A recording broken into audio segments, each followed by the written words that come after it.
신약성경 사도행전 27장 33절로 37절까지 말씀입니다.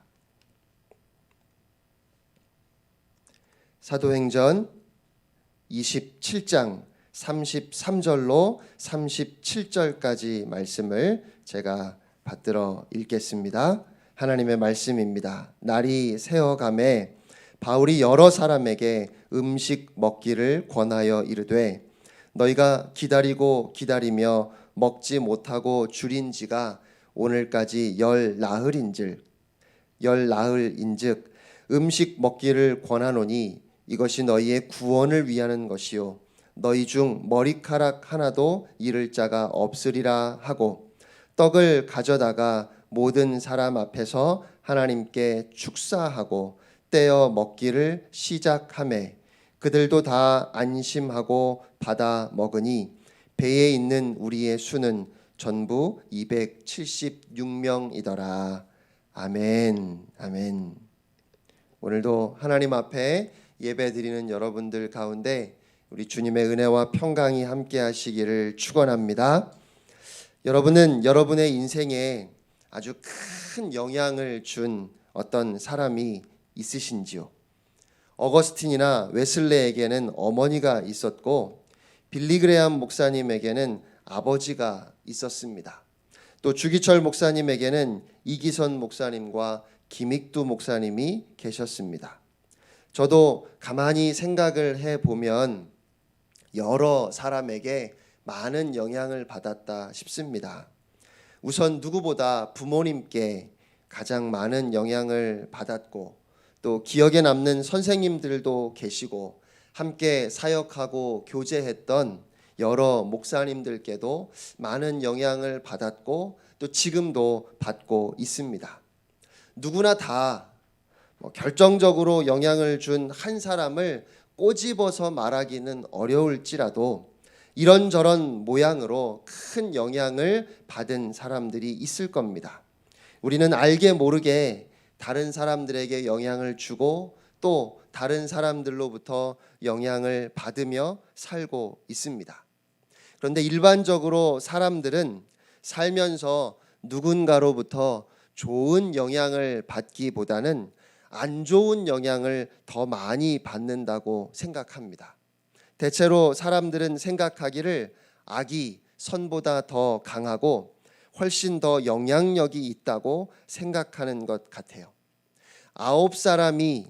악한 사람 9사람이 있는 곳에 선한 사람 한 명이 가면 그 선한 한 사람 때문에 악한 9사람이 선하게 변하는 것이 아니라 선한 사람 한 명이 곧 악에 물들 거라고 생각을 하고 선한 사람 9명이 모인 곳에 악한 사람 한 명이 가면 그 악한 사람 한 사람 때문에 선한 사람 9명이 다 악에 물들 거라고 생각한다는 것입니다.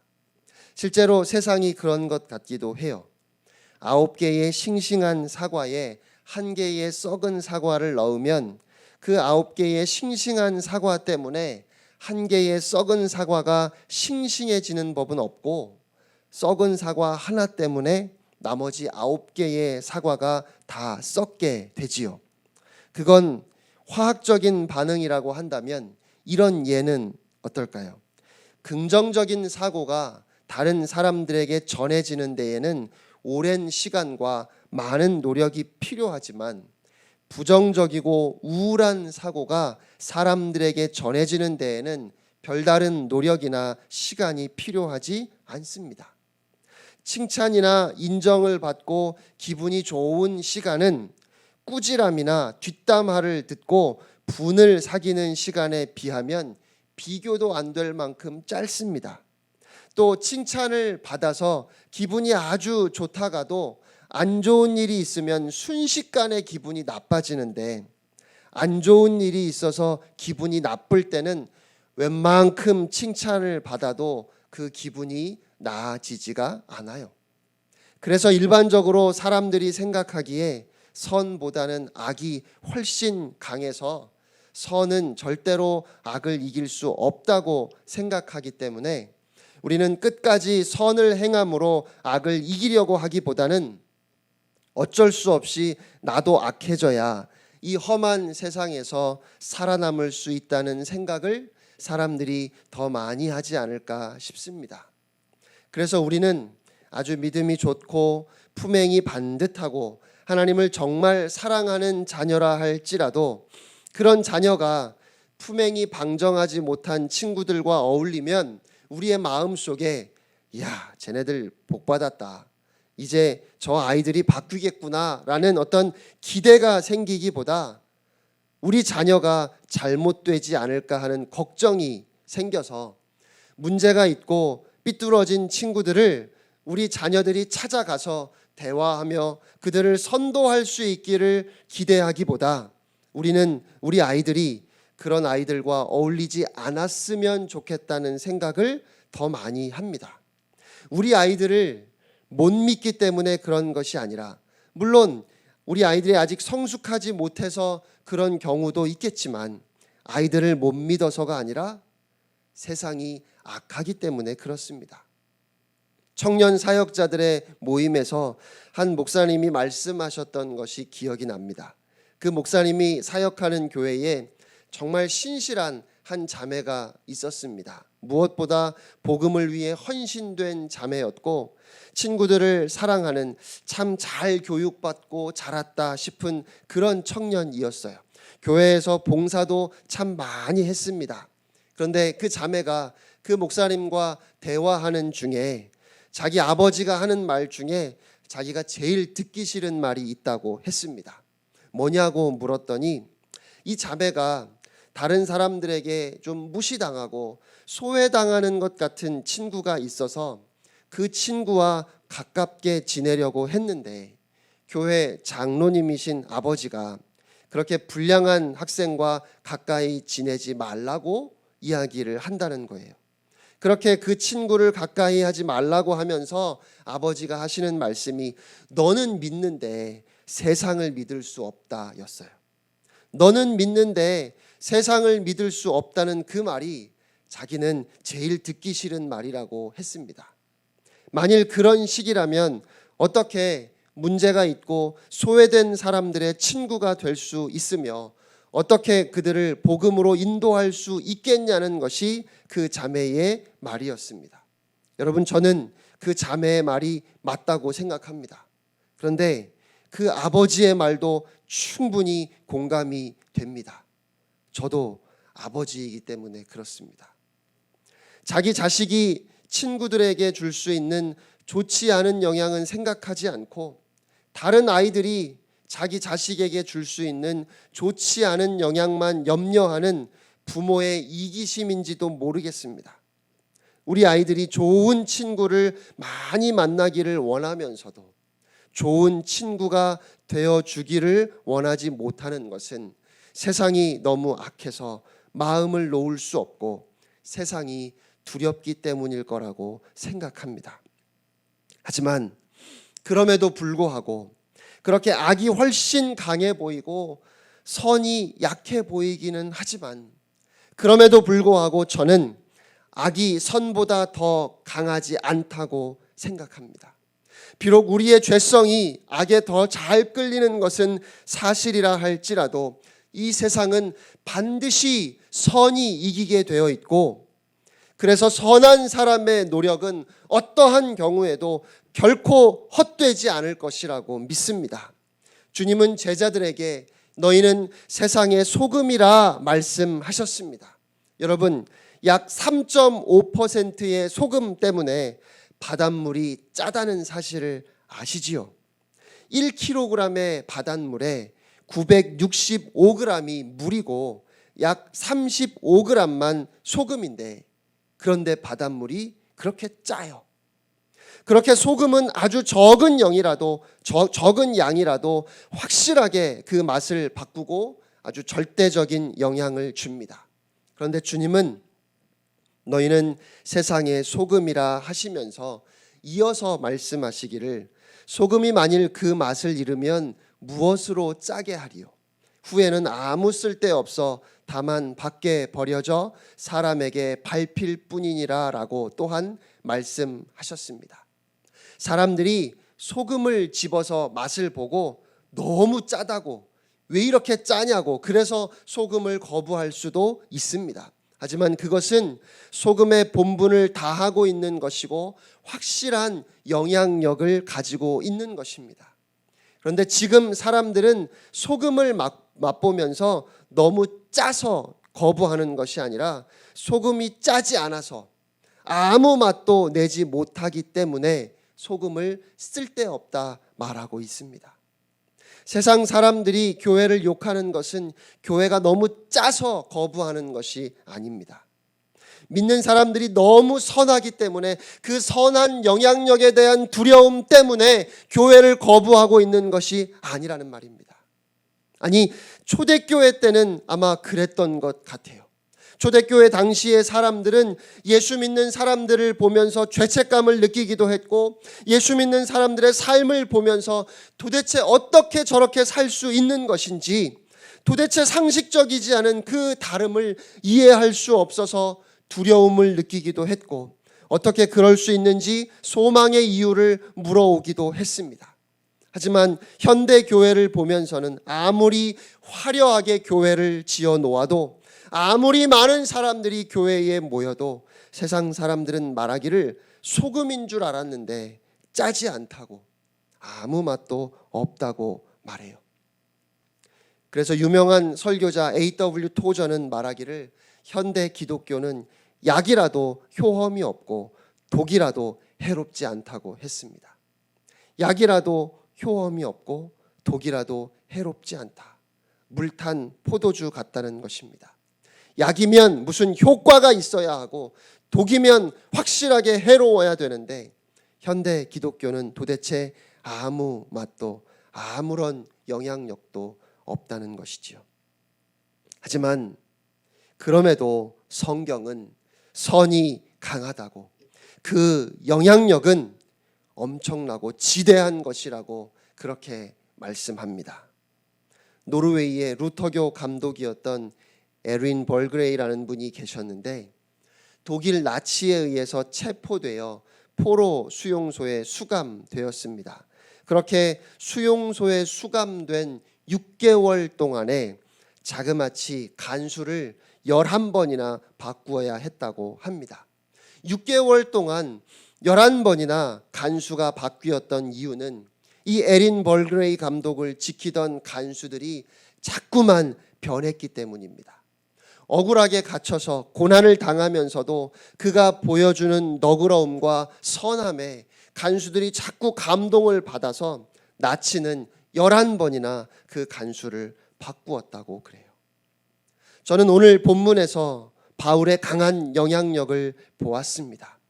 오늘 본문에 기록된 바울의 영향력을 보면 단지 바울이 대단한 리더십을 가진 사람이거나 사람들을 설득할 수 있는 탁월한 감화력과 지도력이 있다거나 정치적인 수완이 좋았다 싶은 것이 아니라 다른 사람들과는 다른 무언가가 그에게 있었기 때문에 그가 그렇게 많은 사람들에게 영향을 줄 수 있었다고 저는 생각을 했습니다. 지금 배에는 바울을 포함해서 276명이 타고 있었는데 정확하게 어떤 사람들이 몇 명이 타고 있었는지는 우리가 알 수 없지만 그 배에는 선주가 있었고 선장과 선원들이 타고 있었고 백부장과 군인들이 있었고 죄수들이 있었고 그리고 일반 승객들도 있었을 겁니다. 다양한 사람들이 그 배를 가득 채우고 있었습니다. 276명이 탔다면 제법 큰 배였을 것입니다. 그 안에는 지도자들이 이미 있었습니다. 선주도 지도자이고 선장도 지도자이고 또 백부장도 지도자입니다. 수하의 군인들을 선원들을 거느리고 있었던 그들, 그리고 배를 소유하고 있는 사람이 가지고 있는 권력과 영향력은 막강한 것이었습니다. 그런데 바울은 지금 로마로 압송되고 있는 죄수입니다. 물론 바울은 학식도 뛰어나고 다른 사람들보다 훨씬 더 풍부한 경험을 가지고 있었고 그래서 왠지 비범해 보였을지도 모르겠습니다. 하지만 아무리 그래도 그는 재판을 받기 위해서 로마로 압송되고 있는 죄수일 뿐이었습니다. 그는 무슨 민족의 지도자도 아니었고 모든 사람들에게 존경을 받는 인물도 아니었습니다. 배에 타고 있던 이방인들이나 유대인들이 볼 때 그들이 그리스도인이 아니라면 바울은 정말로 우스운 광신자에 불과할 뿐이었다는 것입니다. 사람들이 비웃을 만한 광신자, 바로 바울이었습니다. 바울을 존경할 만한 이유가 전혀 없었습니다. 도대체 뭐에 미쳐서 장래가 촉망되던 젊은이가 그 좋은 여건과 기회를 다 버리고 저렇게 비참한 꼴이 되었는지, 어리석은 사람이라고 고개를 내두르며 그 부모가 불쌍하다고 혀를 찼을 겁니다. 만약에 바울이 배에 타고 있던 사람들에게 예수를 믿으라고 했다면 아마도 사람들은 바울을 조롱했을 것입니다. 사람들이 보기에 바울은 실패자의 모습이니까요. 예수에 미쳐서 죄수가 되어버린 불쌍하고 한심한 사람입니다. 백부장이 바울을 좋게 보기는 했습니다. 그래서 바울에게 선처를 베풀어 주기는 했지만 그렇다고 바울을 존경하거나 바울을 믿었던 것은 아닙니다. 바울은 그의 일반적인 상식과 자신의 경험에 비추어서 겨울이 가까웠으니까 항해를 하지 않는 것이 좋겠다고 백부장에게 말했습니다. 그래도 백부장이 자신을 존중한다고 생각했기 때문에 말하지 않았을까 싶어요. 하지만 솔직히 어줍잖은 간섭입니다. 백부장은 바울의 말을 듣지 않았습니다. 그러니까 항해를 시작할 때 그 배의 실제적인 지도자는 백부장이었고 선주였고 선장이었습니다. 그런데 전혀 생각지도 못했던 유라굴로라는 광풍을 만나서 배 안의 모든 사람들이 풍랑 가운데 어찌할 줄 모르고 오랫동안 아무것도 먹지 못하고 이제는 다 죽었다 생각하고 낙심해 있을 때 바울이 처음 자리에서 일어섰습니다. 그리고 사람들을 위로했습니다. 여러분 가운데 아무도 생명을 잃지는 않을 것이니 안심하십시오. 용기를 내십시오. 여러분, 바울은 어떻게 그런 상황에서 사람들을 위로할 수 있었을까요? 바울은 그 전날 하나님께로부터 약속의 말씀을 받았습니다. 배에 탄 사람들 중에 아무도 목숨을 잃지 않을 것이라는 하나님의 약속을 받았습니다. 그 약속의 말씀을 들었기 때문에, 그 말씀에 대한 확신이 있었기 때문에 바울은 사람들 앞에 설 수 있었던 겁니다. 그러니까 배에 타고 있었던 사람들은 하나님의 음성을 듣지는 못했지만 하나님의 음성을 전하고 있는, 하나님의 말씀을 전적으로 신뢰하고 있는 한 사람의 그리스도인을 지금 보고 있는 겁니다. 위기의 상황 가운데 진정으로 위로가 될 수 있는 것은 오직 하나님의 약속의 말씀뿐입니다. 하나님께서 주신 약속의 말씀만 위로가 됩니다. 하나님의 말씀이 아닌 다른 어떤 것이 과연 풍랑 가운데 우리에게 진정한 위로가 될 수 있겠습니까? 그래서 바울은 하나님의 음성을 듣고 하나님의 말씀을 전했습니다. 그가 얼마나 확신에 차 있었는지, 완전히 미친 사람이 아니라면 정말 너무 확실하게 믿고 있는 바울의 모습을 사람들이 보았습니다. 환난 중에서 그의 담대함과 그의 확신 때문에, 그리고 그의 그 따뜻한 마음 때문에 그렇게 우습게 여기던 바울의 말에 사람들이 순종하기 시작합니다. 점점 더 수심이 낮아지는 것을 확인한 선원들이 몰래 거룻배를, 구명보트를 띄우고 자기들만 도망을 치려고 했습니다. 그때 바울이 백부장과 군인들에게 말하기를 선원들이 배에 있지 않으면 모두 다 살지 못할 것이라고 했고, 군인들은 바울의 말을 듣고 거룻배에 묶여있던 밧줄을 끊어서 거룻배를 떼어버렸습니다. 지금 상황에서 거룻배는 만약의 상황에 대비할 수 있는 유일한 최후의 수단입니다. 결국 바울은 그 위기의 상황 속에서 인간적인 생각 다 끊어버리고 오직 하나님의 말씀을 의지하라고 그들에게 요구하고 있는 겁니다. 여러분, 군인들이 도대체 무엇 때문에 바울의 말을 듣겠습니까? 그 사람들이 하나님의 말씀을 들었던 것도 아니고 그들이 하나님을 믿었던 것도 아니에요. 만약의 상황에서 유일한 희망일 수 있는 그 거룻배를, 밧줄을 끊어 떼어버리도록 요구하는 바울의 말을 들으면서 결국 그들은 바울의 말만 믿고 그런 엄청난 결단을 내렸다는 것입니다. 저는 이것이 바로 바울의 영향력이었다고 생각합니다. 다시 말씀드립니다. 군인들이 줄을 끊어서 거룻배를 버린 것은 그들에게 여호와 하나님을 향한 믿음이 있었기 때문이 아니라 바울의 믿음을 그들이 보았기 때문에 그렇게 한 것입니다. 우리는 이 세상에서 하나님을 보여줄 사명을 가지고 살아가는 사람들이 아니라 어쩌면 우리는 우리 자신을 보여주어야 할 사명을 가지고 살아가는 사람들입니다. 하나님을 모르는 사람들은 하나님을 볼 수가 없습니다. 하지만 하나님의 사람들을 통해서 세상은 하나님을 보게 됩니다. 이 세상은 그리스도인들이 어떻게 살아가는지, 풍랑 가운데 그리스도인들이 어떻게 행하는지를 보면서 하나님이 살아계심을 생각하고 하나님을 믿기 시작한다는 것입니다. 날이 밝아올 무렵에 아마도 배가 육지 가까이에 왔음을 알고 흥분과 기대로 한숨도 자지 못하고 밤을 꼬박 새운 새벽녘에 바울이 사람들 앞에 다시 일어섰습니다.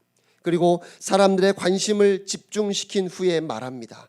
지난 14일 동안 여러분은 계속 마음을 졸이면서 아무것도 먹지 못하고 굶었습니다. 이제는 여러분이 음식을 좀 먹어둘 것을 권합니다. 그래야 살아남을 수 있습니다. 여러분 가운데 누구도 머리카락 하나라도 잃지 않을 것입니다. 그리고는 먹을 것을 가져오게 했습니다. 바울이 떡을 가져다가 모든 사람 앞에서 하나님께 축사하고 떼어 먹기를 시작했습니다. 그러자 모든 사람들도 지난 14일 동안 아무것도 먹지 못했던 배 안에 있던 모든 사람들이 다 안심하고 용기를 얻어 음식을 먹었습니다. 바울이 모든 사람 앞에서 하나님 앞에 감사 기도를 드리고 음식을 먹었습니다. 이것은 단순히 바울이 음식을 먹기 전에 늘 하던 대로 식사 기도를 했다는 것은 아닌 것 같아요. 그보다는 바울이 모든 사람 앞에서 자신의 믿음을 드러내 보였고 하나님을 그렇게 소개했다는 말씀으로 저에게는 다가왔습니다. 바울이 지금 의도적으로 전도하고 있다는 생각이 들었어요. 음식을 가져다가 모든 사람 앞에서 하나님께 축사하고 하나님께 감사 기도를 드리고, 여러분 지금 이 상황이 그렇게 사람들 앞에서 하나님 앞에 감사 기도를 드릴 수 있는 상황이겠습니까? 그런데 그럼에도 바울은 그가 하나님을 온전히 신뢰함으로 모든 사람 앞에서 그의 믿음을 드러내 보여주고 있는 것입니다. 저는 이 말씀이 바울이 사람들에게 끼치고 있는 영향력과 그들에게 하나님을 전하고 있는 모습을 묘사하는 것이라고 생각합니다. 14일 전에 그 배의 지도자는 백부장이었고 선주였고 선장이었습니다. 그런데 그 고난의 시간이 지나고 난 후에 이제 사람들은 바울의 말을 듣기 시작합니다. 어려운 상황 속에서도 바울은 그가 그리스도의 사람임을 잊지 않았습니다. 그는 고난 중에도 더욱 하나님을 바라볼 뿐만 아니라 그에게 말씀하시고 그의 삶을 인도하시는 하나님을 증거하고 싶었습니다. 그는 그토록 풍랑 가운데 그리스도인이었습니다. 우리는 위기의 상황을 우리가 그리스도인임을 드러낼 수 있는 기회로 삼을 수 있을까요? 저는 여러분에게 의도적인 어떤 행동을 요구하고 싶지는 않습니다. 고난의 현장에 있기는 하지만 여러분 전도하십시오. 만나는 모든 사람들에게 예수님을 전하세요. 그것이 우리가 마땅히 해야 할 일이고 그리스도를 드러내는 좋은 기회가 될 것입니다. 전적으로 맞는 말이지만 저는 그렇게 말씀드리고 싶지는 않습니다. 하지만 저는 사도 바울을 보면서 그런 생각이 들었습니다. 정말로 고난의 현실에서도 바울은 주님을 놓칠 수 없었고 그리스도의 사람이기에 그가 느끼는 절실함과 간절함이 그에게 있었다는 것입니다. 어쩌면 오늘 우리가 이렇게 모이지 못함에도 TV나 핸드폰을 보면서 각자의 자리에서 하나님께 예배하는 것도 그리스도를 드러내려고 하는 우리의 몸부림일지도 모르겠습니다. 오늘 이 시간에도 여러분 중에는 속이 타들어가는 분들이 계실 텐데 여전히 불안하고 여전히 아무것도 보이지 않는 것 같아서 막막한 분들이 계실 텐데 하나님 앞에 예배하며 모든 어려움을 이겨낼 수 있기를 구하는 만큼 여러분이 그렇게 그리스도의 사람인 것이 저는 참 고맙습니다. 저는 그렇게 이 시간 하나님께 예배할 만큼 그리스도의 사람인 여러분들이 하나님을 믿고 신뢰하는 여러분이 고난의 현장이라고 할 수 있는 여러분의 삶의 자리에서도 그리스도인임을 잊지 않았으면 하는 간절한 마음이 있습니다. 세상이 우리를 보고 있습니다. 세상이 교회를 보고 있습니다. 이제 예수 그리스도의 살아계심과 그의 주되심을 고백했던 우리들이 이 위기의 상황에서 우리가 예수님을 바라보는 것도 귀한데 저는 오늘 여러분들에게 조심스럽게 사람들을 이 세상을 좀 의식하자고 말씀드리고 싶습니다. 우리를 바라보고 있는 사람들을 생각합시다. 우리를 지켜보고 있는 사람들을 더 의식합시다. 모두가 다 힘이 들어서 지쳐있고 나만 힘든 것이 아니라 가족들도 주위의 이웃들도 다 힘이 들어서 모두가 다 한숨을 쉬고 모두 다 불안해하고 모두 다 못 견뎌하는 이 상황에서 사람들이 그 고통스러워하는 사람들이 하나님을 알지 못하는 사람들이 하나님을 바라볼 수가 없어서 사람을 보고 있다는 것입니다. 우리를 보고 있다는 말이에요. 세상이 저와 여러분을 보고 있다면 우리가 그들을 의식해야 할 것입니다. 내가 죽게 되었는데 남들의 시선이 뭐가 중요하냐고, 남들이 어떻게 생각하든지 지금 내 코가 석자인데 남의 처지까지 생각해야 되는 거냐고 그렇게 말할 수 없을 만큼 우리는 그리스도인이 아닙니까? 그래, 내가 죽어야지, 내가 참아야지, 내가 양보해야지, 다 잃어버린 것 같다 할지라도 그래도 내가 참아야지. 위기의 상황에서 힘들어 원망을 하면서도 주님의 이름이 걱정이 되고 교회가 걱정이 되고 예수를 부인하는 이 세상을 심히 걱정하는 우리는 그토록 그리스도의 사람들입니다. 내가 힘들고 내가 어려워서 다 모르겠다고, 나 이제 하나님 몰라, 하나님 생각하기도 싫어라고 그렇게 말하면서도 누가 예수님에 대해서 함부로 말하는 것을 들으면 참을 수 없어서 쫓아가서 당신이 뭘 알고 그런 소리를 하느냐고 그렇게 말하고 싶을 만큼 우리는 그토록 그리스도인입니다. 때로는 교회를 욕하고 비난하고 교회가 이래서는 안 된다고 우리 입에서 그런 말이 쏟아져 나오기도 하지만 교회가 도대체 왜 이런 거냐고 그렇게 말하면서도 누군가가 교회를 욕하는 소리를 들으면, 교회를 비난하는 소리를 들으면 그 사람에게 당신이 뭔데 그런 소리를 하느냐고 따지고 싶고 그냥 가슴이 메어서 조용한 곳에서 혼자 가슴을 치며 울게 될 만큼 우리는 그토록 그리스도의 사람들이 아닙니까? 지금 이러한 위기의 상황에서 저는 많은 사람들이 우리를 바라보고 있다고 생각합니다. 그리고 그래서 그렇게 바라보는 그 사람들을 우리는 의식할 수 있어야 할 것 같습니다. 저는 선이 악을 이긴다고 믿습니다. 저는 선함의 영향력은 우리가 생각하는 것보다 훨씬 더 크다고 믿습니다. 여러분의 삶의 자리에서 모두가 다 힘들어하고 있는 그 상황에서 혹시 교회 다니는 사람들, 그들도 다를 게 없어, 다 똑같아 라고 그렇게 말했던 사람들이 동일한 고난 가운데 여전히 담대하게 그 마음의 평안을 누리며 다른 사람들을 배려하고 섬기는 너그러운 여러분을 보면서, 그런데 예수 믿으면 정말 그렇게 마음이 편해요? 라고 우리에게 물어온다면 어떨까요? 그런데 예수 믿으면 정말 그렇게 괜찮은 겁니까? 그렇게 우리에게 소망의 이유를 물어오는 사람이 있다면, 이 위기가 우리에게는 그리스도를 드러낼 수 있는 기회일 뿐만 아니라 억지로 그렇게 드러내지 않더라도 그리스도인이라는 것이 우리의 삶을 통해서 나타날 수밖에 없는, 우리는 그토록 그리스도의 사람들이 아닙니까?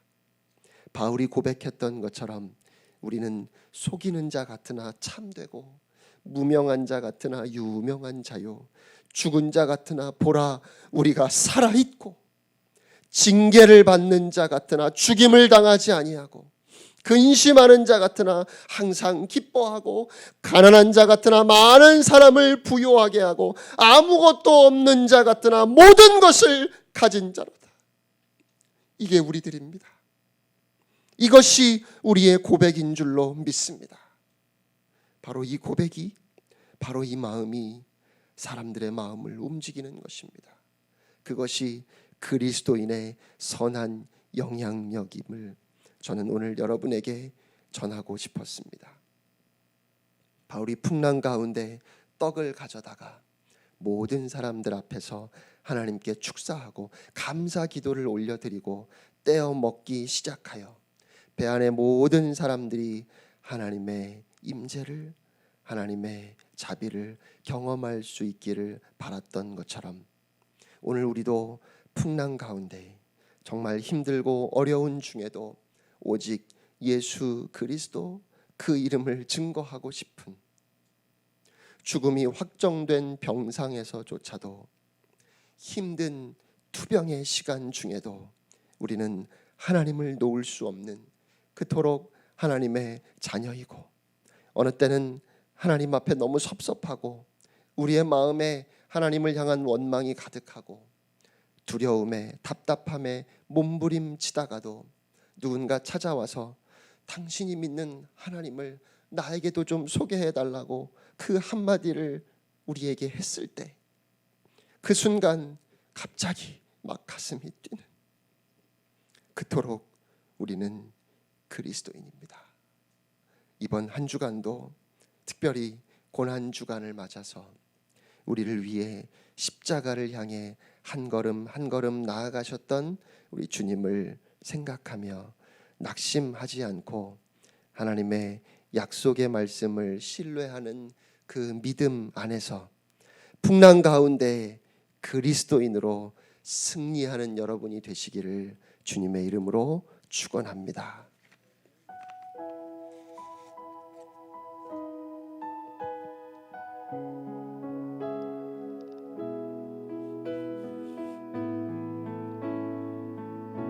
우리 함께 찬양하겠습니다. 그 선한 힘에, 그 선한 힘에 고요히 감싸여 그 놀라운 평화를 누리며 나 그대들과 함께 걸어가네. 나 그대들과 하늘을 여네. 지나가 넘을 어둠의 날들이 무겁게 내 영혼 짓눌러도 오 주여 우릴 외면치 마시고 약속의 구원을 이루소서. 그 선한 힘이 우릴 감싸시니 믿음으로 일어날 일 기대하네. 주 언제나 우리와 우리와 함께 계셔. 하루 또 하루가 늘 새로워. 주께서 밝히신 작은 촛불이 저 어둠을 헤치 못하오르네. 그 빛에 우리 모두 하나 되어 오늘 위에 비추게 하소서. 그 선한 힘이 우리를 감싸시니 믿음으로 일어날 일 기대하네. 주 언제나 우리와 함께 계셔. 하루 또 하루가 늘 새로워. 그 선한 힘이 우리를 감싸시니 믿음으로 일어날 일 기대하네. 주 언제나 우리와 함께 계셔.